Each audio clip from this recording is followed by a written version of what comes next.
నమస్తే. తెలంగాణ రాష్ట్రంలో నందిగామ అనే విలేజ్‌లో 13 ఏళ్ల పాపని 40 ఇయర్స్ అతను పెళ్లి చేసుకోవడం జరిగింది. కానీ ఆ 13 ఏళ్ల పాప ధైర్యంగా కంప్లెయింట్ చేయడం జరిగింది. అసలు ఎందుకు పేరెంట్స్ ఏం చేస్తున్నారు? 13 ఏళ్ల వయసు పాపలకు పెళ్లిళ్ళు చేస్తారా తెలుసుకుందాం. మనతో పాటు మేడం మేడం నమస్తే, మీ పేరు? సహస్ర తిరుమల శెట్టి.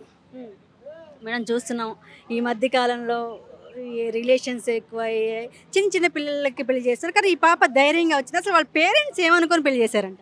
ఆస్తులు ఉండుంటాయి 40 ఏళ్ల వ్యక్తికి. 40 ఏళ్ళే 45 ఏళ్ళు అంటే వెల్ సెటిల్డ్ మ్యాన్ అయి ఉంటాడు.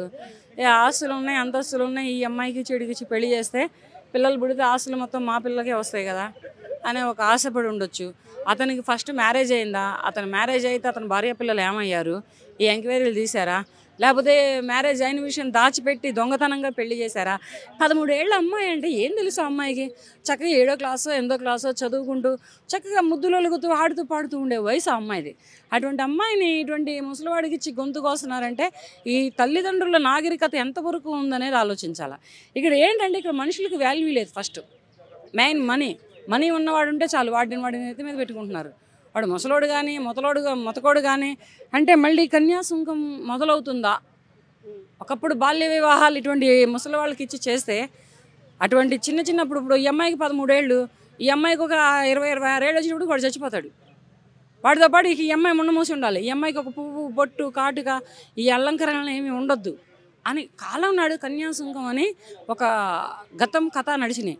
అదేంటంటే ఒక్కొక్క మనిషి చనిపోతే ఆ మనిషి తల ఒళ్ళో పెట్టుకొని ఈ అమ్మాయి కూడా అగ్నికి ఆహుతి అయిపోయేటటువంటి సంఘటనలు జరిగినాయి. వాటిని మన గురజాడ అప్పారావు గారు ఏంటి, ఇంకా మిగతా నాయకులు ఉన్నారు, నాయకుల పేరు నాకు తెలీదు, సారీ. అటువంటి నాయకులందరూ పోరాడి ఈ కన్యాశుంకాన్నే కానీ కన్యాశుల్కాన్నే కానీ ఆపేశారు మహానుభావులు. అక్కడ నుంచి మహిళ తిరగబడతాం మొదలుపెట్టింది.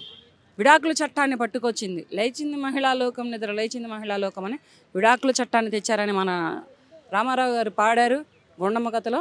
ఆ పాట రాసింది ఎవరో నాకు తెలీదు. అట్లా చట్టాలను తీసుకొచ్చి వాళ్ళ స్వతంత్రాలను వాళ్ళు కాపాడుకుంటున్నారు. అలా కాపాడుకొని ఈ జనరేషన్లో, ఇటువంటి కలియుగ జనరేషన్లో అటువంటి చిన్న పిల్లల్ని ఇచ్చి ఇటువంటి ముసలి వాళ్ళకి ఇచ్చి గొంతులు కోయడానికి తెగబడ్డారంటే తల్లిదండ్రులు ఎంత గనులో. ఇక్కడ వీళ్ళ తల్లిదండ్రులని లోపల కుమ్మి పారేయాలి. నన్ను అడిగితే 4 కుమ్మొద్దు, రేపటి రోజున కాళ్ళు కీళ్ళు పని చేయకుండా కుమ్మేయాలి. అంత చిన్నపిల్ల ఏం తెలుసు? అది మీ కడుపును పుట్టలేదా? మీరు కని పెంచుకున్న బిడ్డ కాదా? ఎక్కడన్నా దొరికితే పెంచుకున్నారా? అటువంటి సవితి తల్లిదండ్రులు అయితే అటువంటి పనులు చేస్తారు, దీని పీడ వదిలించుకోద్దామని. కానీ మీ కడుపును పుట్టి మీ చేతుల్లో పెరిగినటువంటి అల్లారు ముద్ద అయినటువంటి ఆడపిల్లని అలా ముసలాడికి ఇచ్చి పెళ్లి చేస్తున్నారు అంటే మీకు ఎటువంటి ఆశలు ఉన్నాయో, ఎటువంటి అత్యాశలు ఉన్నాయో తెలుస్తుంది. కానీ అమ్మాయి డేర్గా వెళ్ళి కంప్లైంట్ ఇచ్చి తన లైఫ్ని తను సేవ్ చేసుకుంది. ఆ అమ్మాయికి గవర్నమెంట్ ప్రొటెక్షన్ ఇవ్వాల్సిందిగా నేను గవర్నమెంట్ని కోరుకుంటున్నాను. మన తెలంగాణ రాష్ట్రం తరపు నుంచి మహిళా శిశు సంక్షేమ శాఖ నుంచి రక్షణ ఇవ్వాల్సిందిగా కోరుకుంటున్నాను.